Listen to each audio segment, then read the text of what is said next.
Hello, everybody. Welcome to our Friday night hangout. If you would like to grow as an artist and you can't take an art class, we've got everything you need here at Art Prof: critiques, tutorials, professional development, and workshops. Jen, I love how a lot of you guys like the content that requires the least amount of effort. I am a very big fan of this. Because a lot of our content is very time consuming to put together. I've been trying to strike a balance so that I'm not always doing content like that. And I'm trying to make more content recently, you've probably seen with the shorts, that can be thrown together very quickly and spontaneously, which I think in some cases is the appeal when you're in the moment. As much as I have my long queue of things I'd like to do that I've planned far, far in advance, you never know when something's going to pop up. I'll be doing something and think, oh, this would be helpful. Maybe people would like to see me do this dumb thing. Because really, you learn from me doing the dumb things. It's actually very helpful when I mess things up. Teachable moment for everybody. Send me your questions in the chat. What do you want to pick my brain about? What's on your mind this week?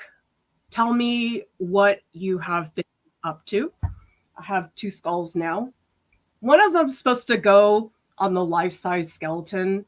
It's just the rib cage is still sitting on the table. So for now, the 2 of them are having a conversation. They're here with Aaron and Hugh. I have quite a spread now. Thank you, Jen. I very much appreciate the license to do the dumb things. It's really funny because when we first started, I wanted everything to be perfect. And I didn't want to show anything go wrong. And I wanted a perfect white background. And gosh, we were off. It took us a really long time to establish the right tone to engage with the audience. And actually, I sort of blame academia because I was so stuck on academia that I just treated everything in a very formal way, like I was always presenting. And I'm realizing now that the presenting is sort of a big turnoff. I mean, I'm not saying it's a bad thing. It's just on social media and in these videos, I think people absorb things better when you don't act like it's a formal presentation. And as a question about the art dare, the art dare this month is to make artwork that has a border. And yes, the selfish part of me made that because I was thinking about making borders. And so you guys are making borders this month. Anna says, what do you think is the function of a border? How do you relate the inside to the outside? I think in some cases, it can bring cohesion to a composition because the piece I'm using this border for, my biggest problem with it is that it had too much white and I needed something that had a bit more weight. But the thing is, I didn't really want to add stuff in the background because I have this very intricate pattern. And so I thought, okay, the border is something that encloses that image. And so I don't have to worry about adding things to put them together. And I do think they need to relate inside and outside, whether it's the same color scheme or maybe there's a recurring motif that you're trying to put in there. This border that I worked on, this is the rejected one. The good one is downstairs. I had to repaint it because, yeah, long story. This pattern that you see in the border, it was actually the patterning in the wallpaper in the background of the painting. It doesn't look exactly the same, but it's the same shape, essentially. And I found that to be really helpful. Manette is asking, working on a self-portrait, which may end up being Art Dare entry. Do partial borders count, or does it have to be a complete border? Oh, it can be partial. As long as there's something that is encompassing some part. And if you go into the Discord, everybody, you will see that there are all kinds of borders. I can't remember whose it is, but somebody posted the other day one that had a Post-it note border, which I thought was brilliant. I think Neil, who was here, did one with interlocking hands. However you want to interpret it. And Matt also follows up, I'm having a bad day trying to use art to work out my emotions. I'm sorry, that stinks. You know what I really don't like is when my day starts out bad and then it just taints everything else. I'm not one of those people who can just perk up, pull myself out of the ditch. I just bury myself more. I'm not good at pulling myself out of that. Nicole says, with all the messiness, fixatives, graphite, and whatnot, what medium is messy and frustrating, but worth all the effort? I guess it depends on what worth it means to you. I was doing a lot of experiments this week because somebody got me that Sennelier oil pastel fixative, and I didn't end up liking it that much. I just felt like it wasn't that impactful. My answer about whether it's worth it, though, the real question, is it worth it to you? Because some people might look at what you're doing and say, oh, that's not worth the time. Because I do find that I end up doing a lot of work that probably most people are, number one, not going to notice. And number two, if I explained it to them, probably would say, that's not worth it. As long as it's important to you, that's the most important thing. You don't have to worry about all those other opinions when people chime in like that. Awesome. I'm so glad that Sinead is here from Australia, first live stream. It's Saturday here. Let us know in the chat how many of you are fairly recent. Maybe you found us in the past 6 months or so, because we love it when new people show up. It's just the coolest thing, adding more people to the atmosphere. Emmett says, which colors should I add to my acrylic paint palette? I've been upgrading slowly to Golden Brand. I've done phthalo blue, cyan blue, titanium white, dioxazine purple, burnt umber, raw sienna.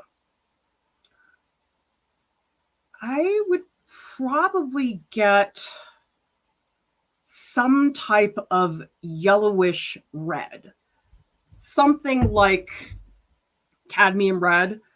Cadmium red light actually is one of my favorite cadmium reds because it's almost orange.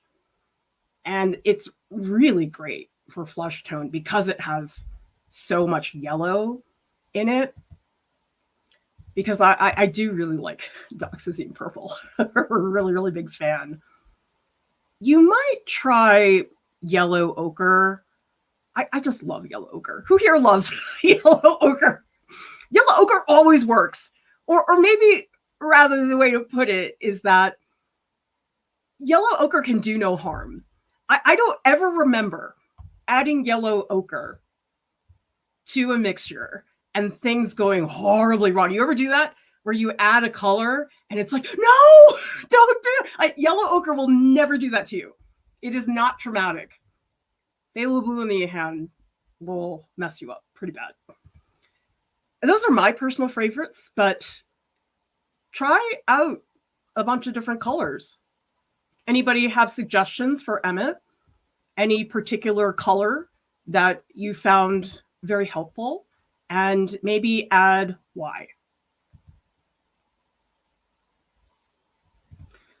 Jen says, some people have told me that mixing media like that was going to greatly reduce how long the art will last. It really depends. There's certain media that, yeah, is not going to be around. I think one of my colleagues told me about an artist, I can't remember the name, but speaking of Post-it notes, they made their art entirely out of Post-it notes. And guess what? They're not archival. And I do not envy the conservation team that has to deal with something like that.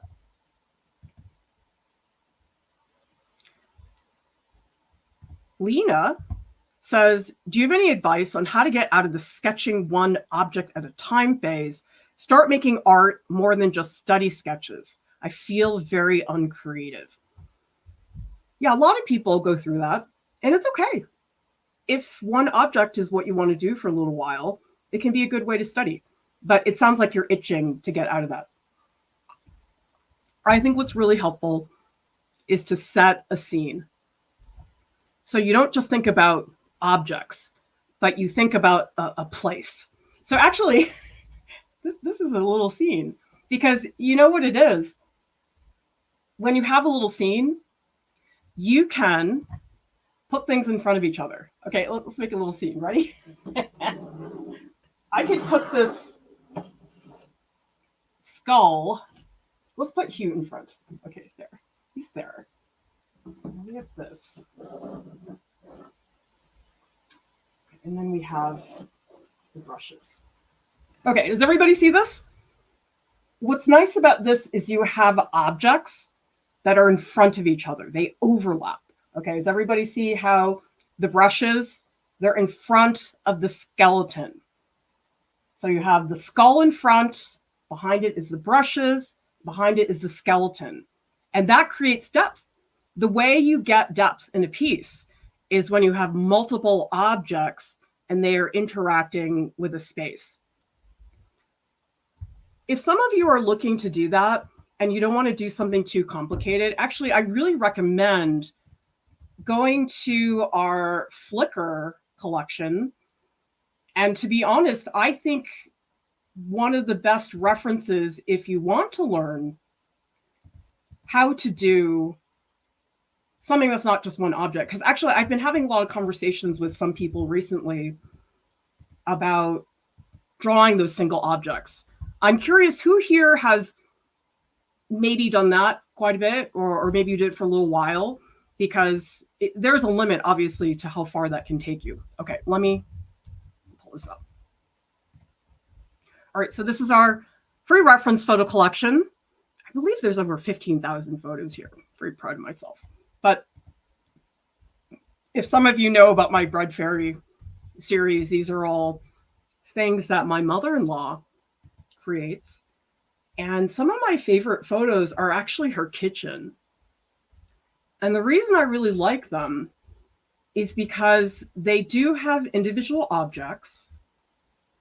Here's one. Okay, so if we look at this image, does everybody see how it has the objects that are in front of each other? Like this pot is in the front, you have the mortar and pestle in the background. And to me, this is a still life. I know people think about still life as a very posed thing, but I really, really like these little, like this to me is a still life, okay? Frying pan in front, olive oil, peppermill. I mean, that's really pretty. It's her kitchen. I mean, she's very good at making everything look pretty. But look at this. We didn't even plan this. This is just on the counter. And to me, this is a beautiful little scene. So if you want somewhere to get started, you might try looking at some of these images on the Flickr, and that might give you some ideas, because sometimes you want to practice something, but you don't want to spend all that time really searching for subject matter and thinking it through. You just need something that you want to have quickly.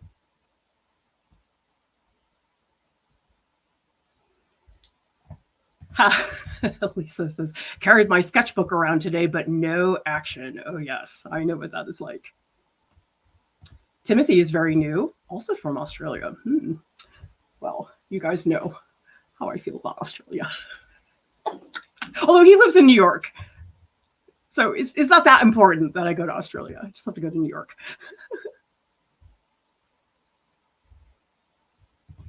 Kirsten says, just found you last couple months. My favorite part is the critiques. Helps me see my art with a fresh eye. Thanks. Thinking about taking one of your classes. Well, you should, because we have a lot of fun in the workshops. I'm doing a workshop tomorrow on mixed media painting. And I'm excited about that because we've never run a workshop on that before. And the critique process, I think, is very important. But I don't know, and you guys correct me if I'm wrong, I don't know that there are a lot of YouTube channels that cover critique to the degree that we do. I guess because I taught in art school for so long, critiques were half your life in art school, is the critiques and what gets discussed. I had students tell me that the critiques were where they learn the most. Certainly that hands-on work in the classroom is very important, but critique to me just completely blows open your world. Oh, shoot. Sorry, Jen. This is what I get. I don't have a moderator. Oh, okay. Sorry. So this is the first part of Jen's comment. My painting started with acrylic, but wasn't liking how some of the lines weren't very crisp. Started using water-soluble oils over it to experiment. Do you think it was a bad idea? It's probably okay, because acrylic will be the barrier against your surface. It's probably okay. I haven't done a lot with water-soluble oils. I think you're fine. The other thing, you guys, too, though, and actually we're doing a stream on this in March about archival materials. It is really nice to have archival materials, but there's so much of the time you really don't need to worry about that. The only times that I worry about archival materials is if it's something that I'm showing in a professional setting. For example, if I'm in a gallery show and there is the potential for somebody to buy it, absolutely, I'll make sure that I have all the archival stuff. Anytime I sell something on Etsy or whatever, I'll make sure everything is archival. But if I'm just doing some sketches to practice drawing hands, it does not matter. Because archival materials, they do cost a lot more, especially when it comes to paper. And so it's not something that I think everybody has to do all the time. It's just something you have to be mindful of. Because if you start selling and not thinking about those things, that's when it becomes a problem. Actually, I did this myself. When I first got out of college, I must have been 22. The school I taught at had this auction. And so I decided to donate some artwork. And some of the artwork I'd done were these figure drawings, and I'd done them on newsprint. Newsprint is not archival. It yellows over time. It's extremely fragile. I mean, what was I thinking putting those into an auction? And what happened actually is somebody did buy it, and it got damaged somehow because newsprint is crazy fragile. And in retrospect, that was a really dumb thing for me to do. So that's the only time you really have to be conscious of it. The rest of the time, it's okay.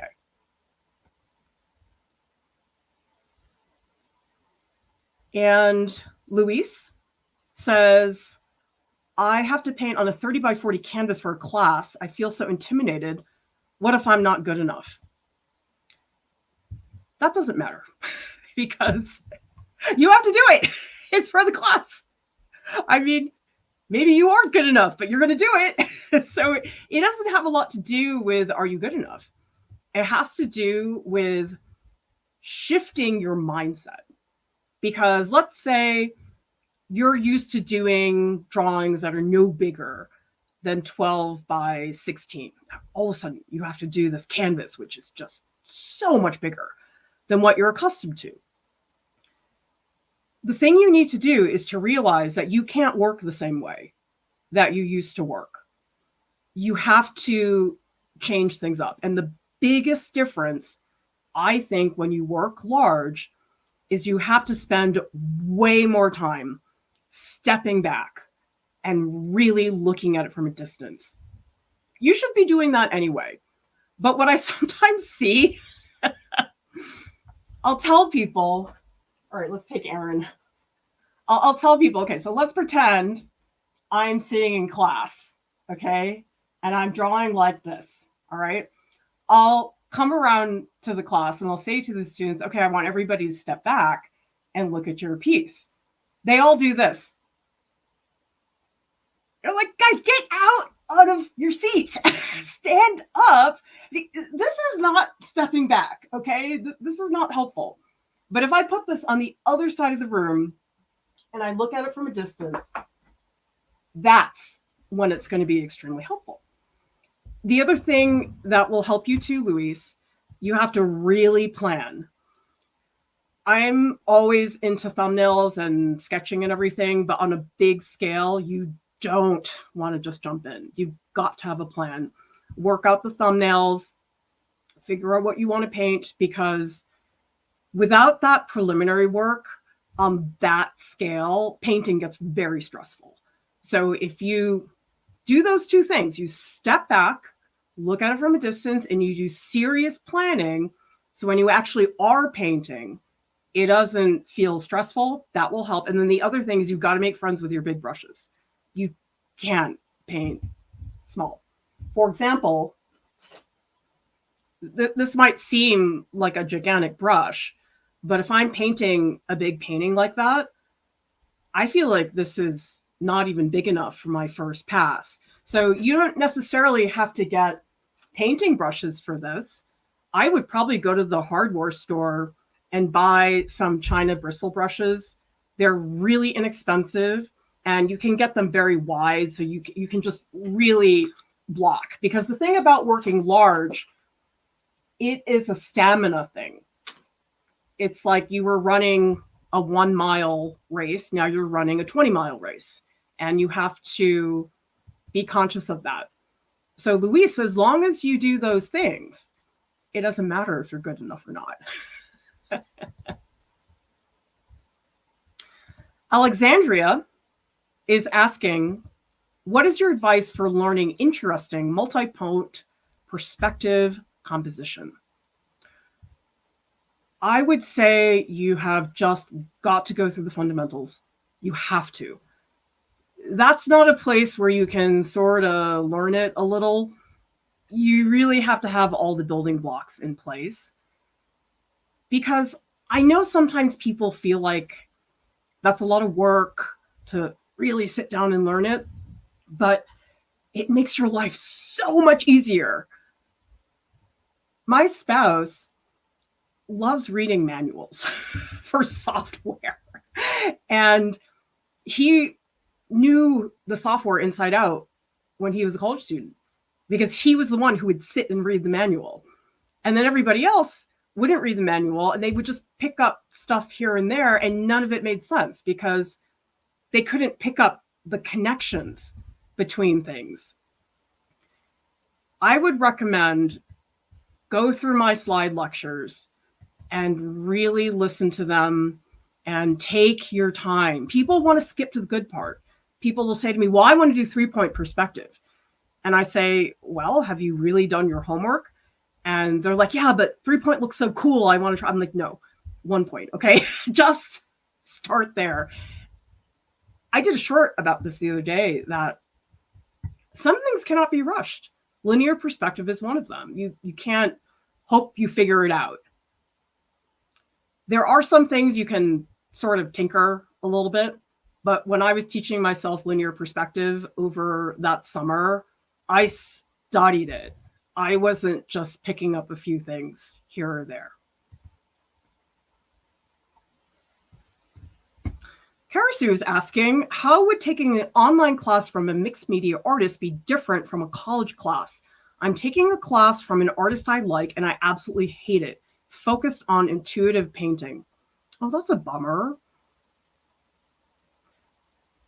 It all depends on the teacher. Tell me in the comments, who here has had this experience? When I was in college, I'd have some subject that I really, really liked. Okay, so let's say it was portrait painting. Oh, I love portrait painting. And then you get a bad teacher, and a bad teacher can make you hate your favorite subject. I took classes in art school that I didn't want to take, like 3D design. I didn't have interest in that. And I loved it. My favorite class. And I didn't think I had any interest in it. You know why? Because I had a great teacher. And he made me love it because he was such a great teacher. The thing that I would suggest, Karasu, in terms of selecting instructors is it's very important to talk to other people who have studied with that person, if you can. I know that's not always an option, but that's important. And also, again, it depends on the place. But usually if you look at somebody's written information, for example, all the workshops we do, I have a whole workshop guide. I provide all these resources. And if I look at somebody's guide for their workshop and it's a mess and I cannot read it, that's usually not somebody who's going to be a good teacher. If you can't prepare good handouts that make sense to people, that's usually a big red flag. The other thing I would say too is that being a good artist and being a good teacher, totally separate skills. It's like saying, oh, I'm really good at skiing. I'm also really good at baking. And so to say, oh, well, if you're good at baking, you must be good at skiing. It's not true. Totally different. In fact, I've got this theory. Tell me in the chat if you guys agree with this. My theory is that sometimes people who are great artists are not very good teachers because they're so good at what they do that perhaps it's harder for them to empathize with somebody who is not very good at it or is really, really struggling. And then sometimes the people who are very good teachers are the ones who are not these masters of work, but sometimes that's because they really are spending all their time on the teaching part. Some of you may have heard, and this is a totally true stereotype, these colleges, they bring in these famous painters from New York City. They drop in, teach 2 days, go back to New York City. I mean, that's not somebody who's invested in teaching. They're just coming in to drop in and do that thing. And then you meet other people who really are invested in teaching. And maybe they don't have that superstar New York City career. But I would just remember, just because somebody's a good artist, it doesn't necessarily mean that they're a good teacher. Now, sometimes you get people who are both. That's not that common. It's amazing when you do.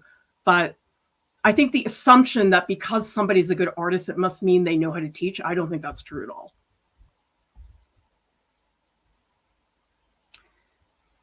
And I'm going over comments. I love that you guys are chatting. I'm like 10 minutes behind in the comments. Okay, so Tiff is asking, if you use a good varnish over painting or drawing, would it help keep low quality materials? No. If your paper is not archival, there's nothing you can do about it. And paint is probably most, as long as you're getting fairly decent quality paint, paint is one of those categories I really think you get what you pay for. If you pay for paint and it's really cheap, there's a reason why. There's other things where I think, oh yeah, it's not really, you get what you pay for, but paint is definitely the case. Varnish is not going to bail out poor quality tempera paint. Lisa says, how long does it take to get used to drawing standing up? I always sit. I prefer to sit, but I do know, because I have had to stand during drawing classes for long periods of time, that I'm definitely more alert. When I sit, I get a little comfortable, and at least the way I draw, this is not the case for everybody. I am a little bit hyper when I draw, and so for me, standing up actually feels really good because I feel like it channels into the way I draw. Not everybody's like that, though. Some people draw in a more meditative way. I'm not really like that. I love that you guys are supporting Luis and all these other people who are asking for help. Iron Earth says, I've seen paintings by Brock in the Cubist style. How to learn to do that? Do master copy.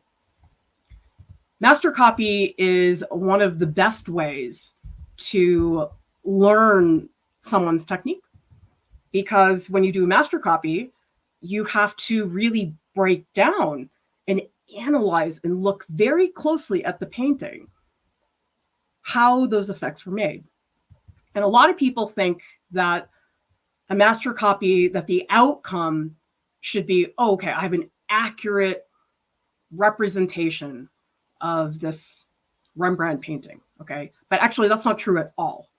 You could do a master copy that doesn't look that great. only has a slight resemblance to Rembrandt.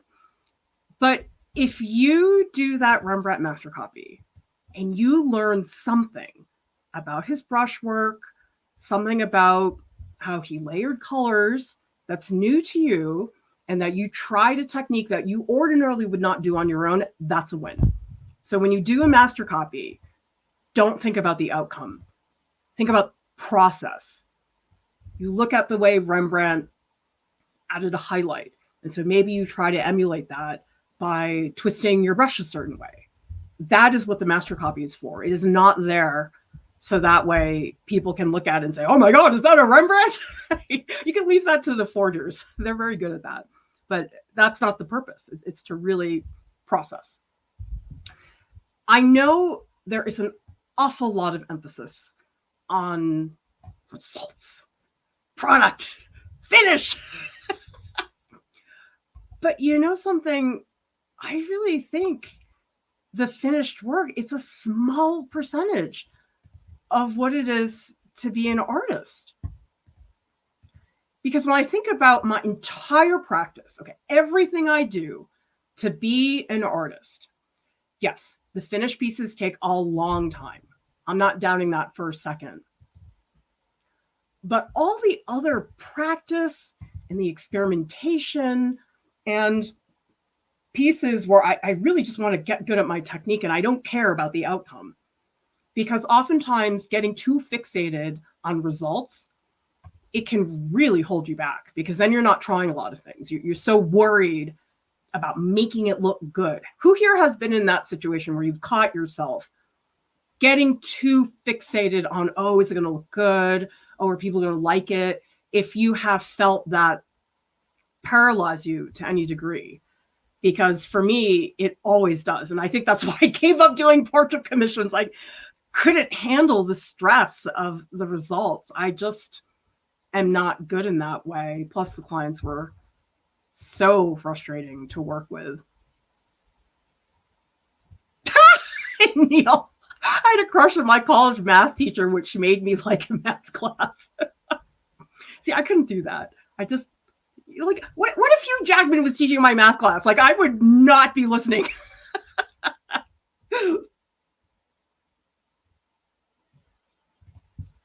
Cypherian says, my class hated our pattern making class because the teacher sucked at teaching it. We learned more pattern making at our draping class because that teacher could actually teach it. Yeah, you hope that these places that you take classes from, that they're going to have faculty that do their job, but unfortunately, not everybody does that. And I posted that short recently about me crash learning linear perspective over summer because I had to teach a class on it. And there are some people who felt that was wrong of me, that I was cheating the students for not teaching something that was already my forte. And the thing is, teachers have to do that all the time. And students just don't know. Nobody tells you this stuff, but every teacher I know has had to learn something before they taught it. We don't all come into our classes knowing everything 100%. And even the things we think we know 100%, we don't really know. When I taught just a basic intaglio etching class, I had tons of experience at that point. I knew how to do it. But to explain it to somebody else is really hard. And sometimes I'd be in these situations where there was some physical thing I needed to show them how to do. And because I was good at it, I would just do it. And then I think, how do I explain? Do I twist it? Like, actually breaking that down is very, very difficult. And okay, so Karasu is following up. The feedback is terrible too. Yeah. I find that the model for online learning now is this passive learning where you get videos, you get material, go do it. I've never understood it because to me, that is about 20% of a class, the experience of taking a class. To me, you have to get in there in the trenches with the students and you have to work with them. And our workshops and the Patreon group, actually, where I do provide a lot of support, it's a ton of work because we're in there and we're helping people, we're talking to them, and that's a lot of work, but that's what teaching is. Teaching cannot be this thing where I give you a thing and then, oh, see ya. It doesn't work that way because you can watch all the tutorials you want a billion times and every single person watches that tutorial differently. Some people might watch a tutorial and feel like they don't know what to do. Other people might say, oh yeah, I know what to do. It all depends on the person. And so I've never understood this blanket teaching system that people seem to have.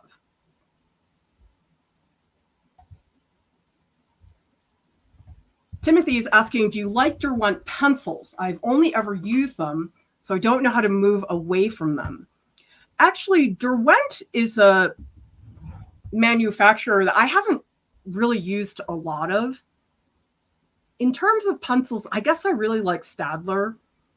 But granted, I haven't really tried that hard with pencils, only because I don't really use them that much. But guess what, everybody? I haven't sent out this email yet, but it's going out tomorrow. Because all of you guys are asking me about these supplies, and a lot of you are curious about what is my take. So guess what? We now have a program that is going to let you send me supplies that you are curious about, that you would like to see our opinion and reaction on, and we will create content based on that. So basically, you can send art supplies to me, to Lauren, to Deep D, and we'll create stuff. So basically, you just purchase something off of my Amazon wish list. So I've added items here that I'm curious about. Because actually, I was thinking about it. The acrylic inks I've used, I really like the Senneliers. Not a fan of the Daler Rowney, but I haven't tried the other brands. So I was really curious about Dr. P.H. Martin's because I know Kat really, really likes their inks. So I was very curious about these. Somebody else told me about the Schmincke ones.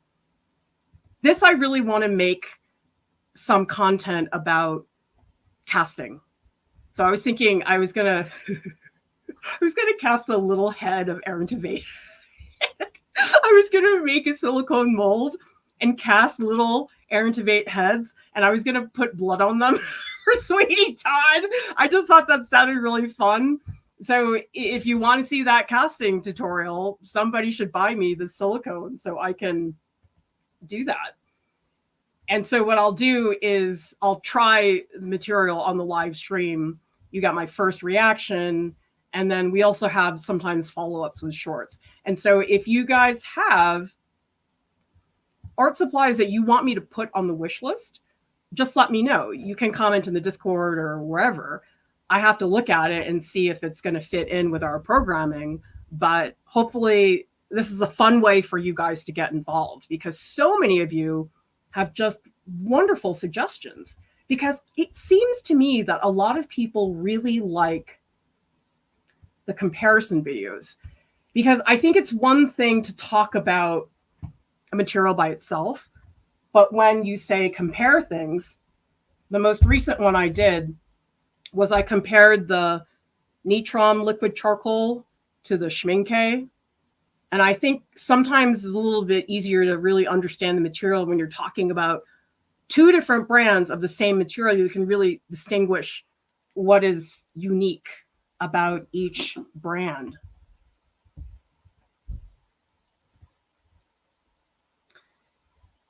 Let's see. Nicole is asking, do you have a painter you love whose drawing style you don't appreciate quite as much? Love Rembrandt's paintings, find his drawings quite scratchy. Painter you love whose drawing style? I know the opposite. The opposite, a painter I don't like, but I love his drawings, is Seurat. Seurat has beautiful charcoal drawings. Look them up right now. I adore his charcoal drawings. Not as much of a fan of his pointillist impressionist pieces. This is my personal taste showing through. In general, I'm not that into the impressionists. I mean, I understand their significance and I think they have done great work, but they're not really my personal cup of tea. And I do feel like they're a little bit oversaturated. I mean, especially where I grew up in Boston, the Boston Museum of Fine Arts really likes their impressionism. It's absurd. And I just got tired of it after a while. So that's just my experience. But that is pretty common because artists will work in so many different media. And I definitely have seen artists where I go, oh, wow, I really like their prints. I don't really like their paintings so much. And that's why I think it's great when artists use so many different materials. Yeah, it seems like a lot of people are agreeing about the lack of experimentation. Tambo says, causes me to not try new ideas. And Cheesecake is a people pleaser. And, oh, trust me, Anna, there's more coming. I made a new playlist. It's in the community tab. It's called Art School Parodies. There's going to be more. There's just too many good stories we can do. Pat says, I've used the smooth on silicone resin. It was a lot of fun. I'm always afraid of wastage because it costs so much. Oh, I know. I made 50 sculptures and I think I was able to cast 2 per gallon, but each gallon was $150 and I made 50. I was lucky. I had a grant at Wellesley College. I had a faculty grant that paid for most of it. So I was able to do it, but it's stressful. I think the worst thing about silicone, so the technique that I would do is this one, it's poured. Okay. So you have, let's say this is the sculpture. Okay. You have a mother mold, which is plaster, and you make this thing and it goes around, but there's a little space in between the plaster and the skull. And that's where the silicone comes in. And I've had times where if you don't seal it airtight, you start pouring that silicone and that happened to me once. The silicone just went everywhere. I was so traumatized. That was awful. And to this day, even though I have experience casting and I'm pretty confident I can do it, I get really stressed. The second I have to start mixing, I get really, really stressed out because I always think it's not going to work, which is really dumb because they have a very precise formula that you're supposed to follow to make sure it does work. But I'm always like, what if it didn't? What if I didn't mix it enough? Yeah, it's really, really stressful. Ryan says, I've had my eye on the Sennelier Delacroix fixative for charcoal. Do you think it's just as mediocre as the pastel fixative? After watching your short the other day, I had reservations. I have no idea. It's very difficult to tell because some brands I do think are sort of across the board not that great. Artist Loft. I know Lauren really hates their sketchbooks. That's one brand I'm like, nah, I'm not going there. But there's other brands where they'll have one supply is like really good and the other one not so good. And so the only way to really know is to try it. Also, for some reason, I just feel like the concept of an oil pastel fixative is a little weird. And in retrospect, when I looked at the results, actually, I think I'm the problem, Ryan. I think because my oil pastel drawings are really thick. Like I really built it up. And it occurred to me, because I did have one oil pastel drawing that was pretty thin. I didn't have it built up a lot. And that one really was okay. And so I think maybe the amendment to those videos is it only works if your oil pastel is fairly thin. A lot of people don't do what I do. It's not common for people to layer it up that much. I do think fixative for dry media is tougher to mess up. I don't think I'd worry about that so much. I mean, Sennelier has very good quality supplies, but I will say their oil pastels are absurdly soft to the point that I don't think I can use them much. If I did, I would use it here or there, but I just found it absurdly smeary. It's like drawing with lipstick.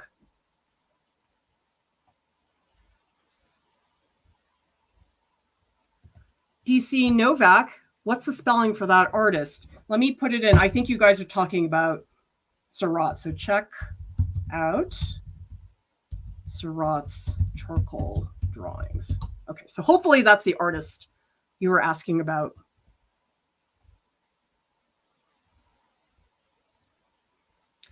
Thank you so much, Lewis, for the super sticker. We so much appreciate it. Keep those coming. I know they look like small amounts, but because we have such a tiny budget, it really matters to us. Like, I'm not kidding. When people give us $15, I'm still over the moon. And so any amount you guys can give to support us would be fantastic, because we have the world's worst business model. We give away our stuff for free. It's really not a good idea. Tiff is asking, do you sign up for classes online or through Patreon? And where online are the classes held? New here, trying to catch up on everything. Yeah, it's a lot of stuff to process. I understand that. You're doing exactly what you need to do, which is you come and you ask. So first of all of the workshops that we do, they are virtual. We don't do them in person. And we do everything in our Discord. So once you get into our Discord, we have fabulous mods. You have me, we have staff, and we come in and we help you as much as you need it. I know a lot of people, if they haven't used Discord before, maybe feel a little bit intimidated by it, and that's okay. But you have so many people in the Discord who are so happy to help you. So that's the important thing to know. And we've had lots of people sign up for Discord for the first time because they took a workshop with us. And it usually works out fine as long as you join early. I always send out emails and I say, please join. Don't wait till the last minute. The people who really have trouble are the ones who don't join early enough for us to help you. I've had people join 5 minutes before the workshop. At that point, I can't help you. So if you do a workshop, you have to make sure you get in there a few days early so we can help you. That's the most important thing. Now, the Patreon group is a different thing entirely. The Patreon group, we have live voice sessions, but they're open. Like, we talk about anything. Like, a workshop is very focused. We have a workshop coming up about charcoal. Everybody's going to be drawing charcoal. In the Patreon group, we have a voice session, and we could be talking about anything. It's kind of like this, actually, except it's in the Discord, and you get to talk to us on voice. Here, you can't do that. Here, I'm reading all of your comments. So my recommendation, if anybody has questions about any of these things, join the Discord. That is the fastest way for us to help you and get you the information you need. Because in the Discord, we can send you links, we can send you screenshots and things like that. That's usually the way to go. They're not random, Lena. They are Fridays at 10 o'clock p.m. Eastern. And if you go to our website, artprof.org, the live stream schedule is in the main menu bar.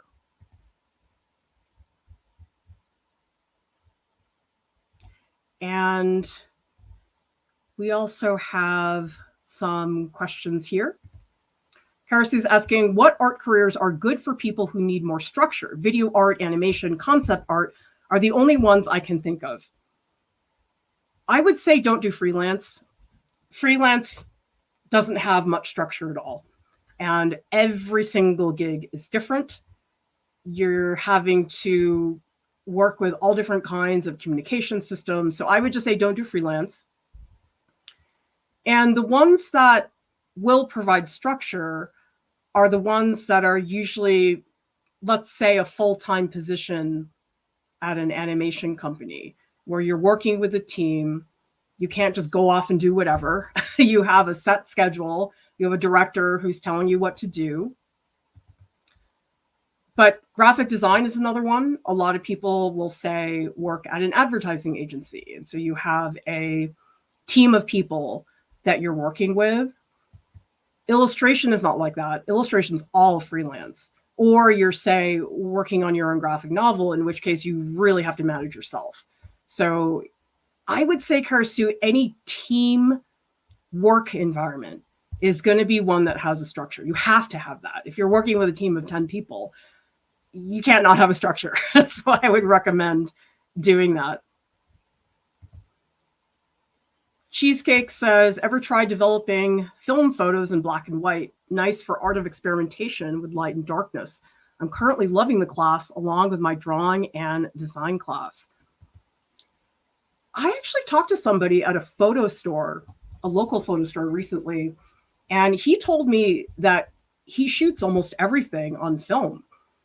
And I asked him, well, why are you doing that? Everybody's doing digital because it's cheaper and because it's just a lot more convenient. It's faster. And he said he really liked shooting on film because he knew he only had so many pieces of film. He had only 36 in a roll. Older folks remember that? 24 and 36. And then you would drive to CVS and drop it off and pick it up. Oh, those were the days. But he said that because there was a limit to how many pictures he could take, he said he was much more intentional when he took the photo. And I understand that because when I shoot photos, I mean, I shoot photos like a machine gun. I'm just like, because I never know what's going to work out. And I think if I had a film camera, I probably would do the same thing. I would slow down and really invest more time. I mean, it's a little different. I'm not really a photographer. I take more photos for the reference photo collection, but it is really cool. And I regret that I never took darkroom photography. I really wish that I had had that experience. Really great comments in here regarding all of these topics. I like this from Janet's Cruising. Teaching is a skill. Not everyone has it learned. I wonder what you guys think about this. Do you think people are really cut out to be a teacher? Like, forget about education and education degree and all that stuff. Do you guys feel like somebody can just be cut out to be a teacher? Or do you think it's really like skill you have to learn? I mean, it's sort of like what we were talking about. We had that recent stream that was about whether drawing was a talent or a skill. I definitely don't think teaching is a talent, but I do think there are some people that are really cut out for it. And I think a big part of it, you have to be really willing to engage. I mean, I've definitely had teachers, I'm like, why are you a teacher? You're the worst fit for this profession. I think there are certain things. And I do think to be a teacher, you can't be a super selfish person because that's sort of the whole point, is to be giving others certain things. We have a super sticker from Michael. Thank you so much. Keep those coming, everybody. Really, really helpful for us to get that support from all of you. Okay. Kirsten says, how do you join the Discord? Is it an APP? I have no idea what an APP is. Let me know in the chat.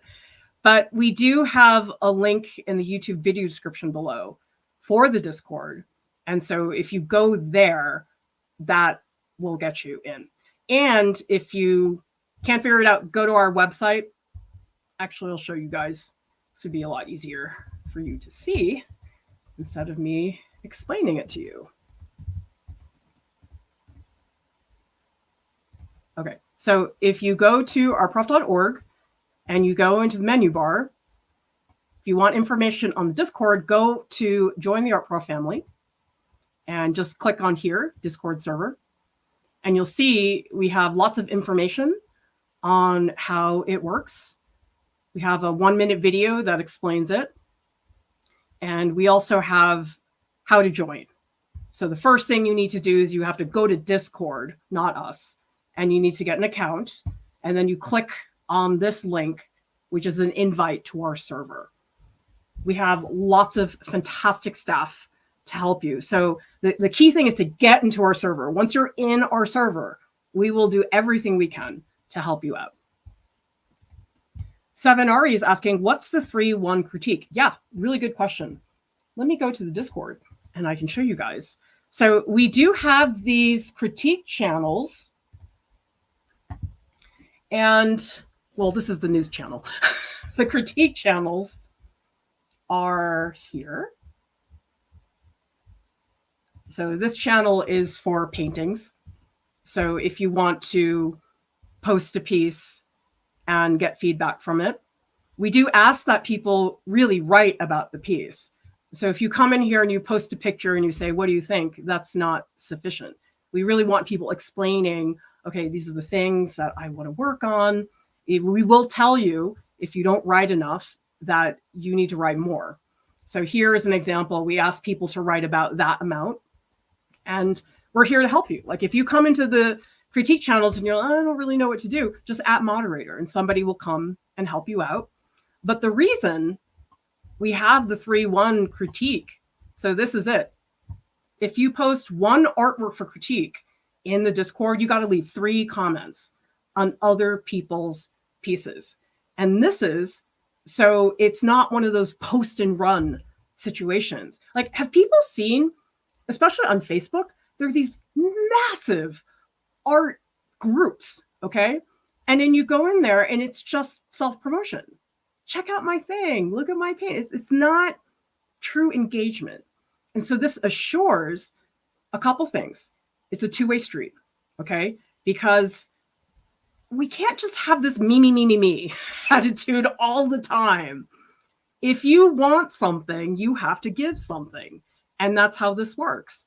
So if you post an artwork for a critique, you get really good comments. These are the kinds of comments that people get. And if you went into one of those Facebook groups with 50,000 artists, you'll never see this kind of attention because nobody's enforcing that. And this is a lot of work for our moderators to enforce, but in my opinion, it is extremely important. And I think it has given people the opportunity to get critique when it hasn't been an option for them in the past. But note that staff, meaning me and the TAs, we are not present in the public critique channel. So if you want critiques from us, join the Patreon group and we are happy to help you there. Anna's confused about Patreon group plus Open Studios Club with the colors. How do you sign up for that? So we have tiers on Patreon.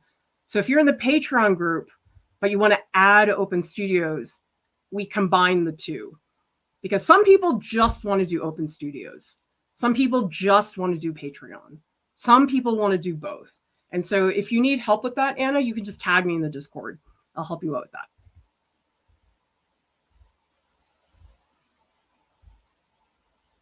So Maria says, I think it's a little bit of both. I think that some people have the temperament for it, love for learning and sharing knowledge. However, you absolutely need to learn the skills. Yes. And as artists, there's a lot of skills. I feel like yes, in every field, there's a million things to learn. But with art, think about how many techniques. And I mean, of course, you don't have to teach them all. But if you were a high school art teacher, you would have to teach a lot of different things. You can't just coast on charcoal drawing. You really need to do a lot of different things.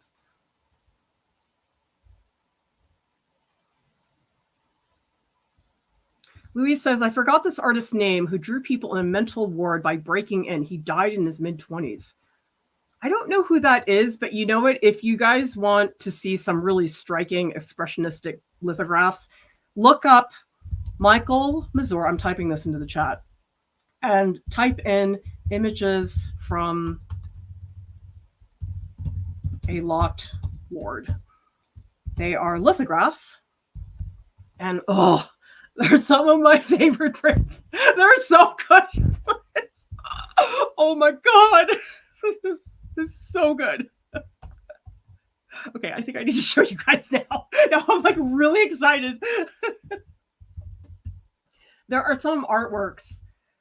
I mean, I don't have difficulty getting excited about artwork, but there's some artwork is so good. Oh my gosh. Oh, Michael Mazur. There's not a lot of artists where I look at their work and I'm like, I wish that was mine. Oftentimes I'll look at art and think, wow, that's amazing. And I'm so engaged by it. But I look at his stuff and I'm like, I wish that was my art. Images from a locked ward. Let's pull some of those up. I'm just going to save them on my desktop so you guys can take a look. But oh my God, they're so good. Oh my God. It's so incredible. Like Michael Mazur. Oh my God. Okay, let's pull up some of those images so all of you can take a look.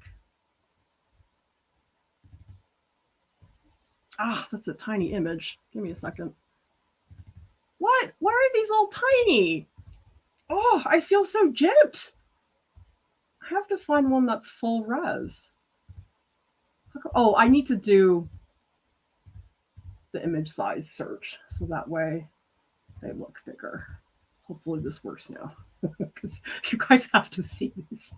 Oh, God. I'm like about to cry looking at these. Oh my God. Okay, here they are. Okay, that's one. Here. Oh my God. Why is that not mine? Why did I not make those textures? They're so good. I haven't seen these in person, but I really wish I would. Yeah, this one's tiny. Anyway, that's one image. Yeah. Okay, we'll put it away. I'm really distracted.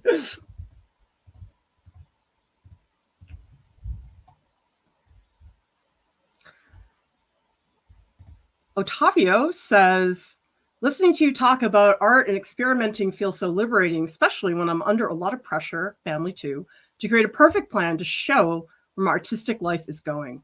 That's so frustrating. I mean, why do people always put this pressure that we have to prove that what we do is worth doing? I just think you don't get to tell people that what they're doing is not worthwhile or a waste of time, or if it's important to you, as long as you're not hurting anybody, it's totally fine. Like, I just have never understood that attitude. Like, why would you punish somebody for doing something if they get joy out of it and they're not hurting anybody?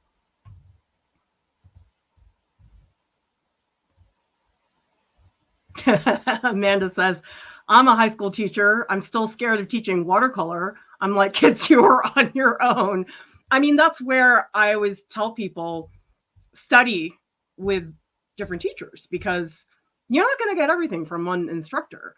There's a good reason why I have a staff. I mean, I totally could run a YouTube channel entirely by myself, but we would have nowhere near the depth and diversity of skills represented on the channel. I mean, things would be a lot easier. I don't have to pay anybody. But it's like, I feel like I would get bored of being a one-person YouTube channel very fast.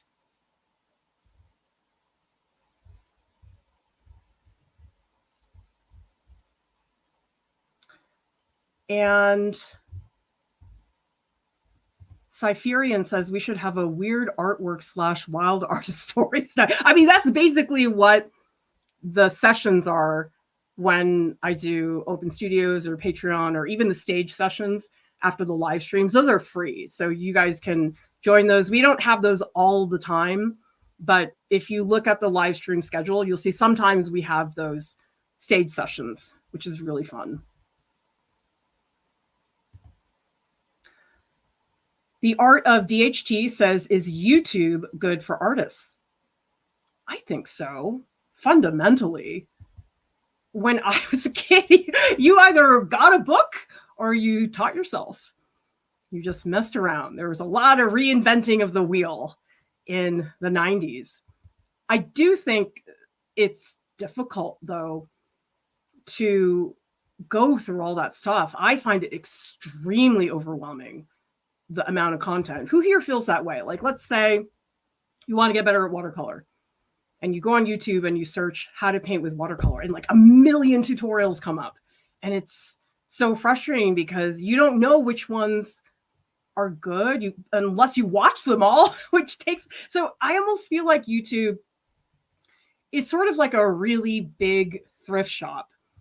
There's so much stuff and you know there are some gems in there, but you got to wade through so many things to find that. And I think what's especially hard is if you're a total beginner and you don't have any experience, you don't have anybody who you know is trustworthy, sometimes you can't tell what's bad advice. There's no way you could. And that's what sort of frustrates me, is that there's a lot of, I guess I would call it prevailing art advice. Like line of action is a big topic. I see it all over YouTube. There's a billion videos on line of action, but line of action is one thing. And a lot of people act like it's the only thing.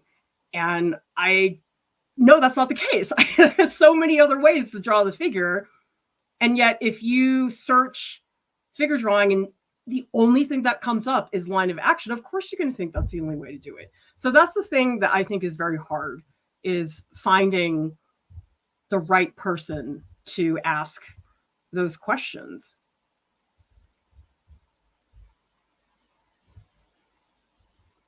Yeah, the amount of content is really, really overwhelming. Yes, Brian, art was very different. Yeah, do you guys remember commercials? My kids, one time, they were very young, and we took them on a trip, and we were in a hotel, and I said, okay, you guys can watch TV, and it was network TV. And they saw a couple commercials come out, and they went, what's happening? Like, they did not comprehend. It's like, guys, 80% of our childhood is watching all of these commercials. It's really, really impressive. Reminder, we don't have Discord chats after Friday night Hangouts, but we do on our other live streams, so you can chat with us then. In our Patreon group, you get to share your art in weekly voice sessions with our staff. You get written critiques from me and support in between the voice sessions. But most of all, you get to make art friends. Thank you so much to our phenomenal top Patreon supporters. And I will note a couple new lines here. I had to move a couple names to the second slide. So thank you all for supporting us. Art Prof has a podcast. It's available on Spotify and also on iTunes. And Gumby, who, by the way, he gained 5 ounces. When we got him, he was only 13 ounces, and we weighed him today, and he's 18 ounces. He's still tiny, but he's on the move. I think he's gonna build up some muscle if he hangs out with Jub Jub. Thank you so much, everybody. I'll see you next time.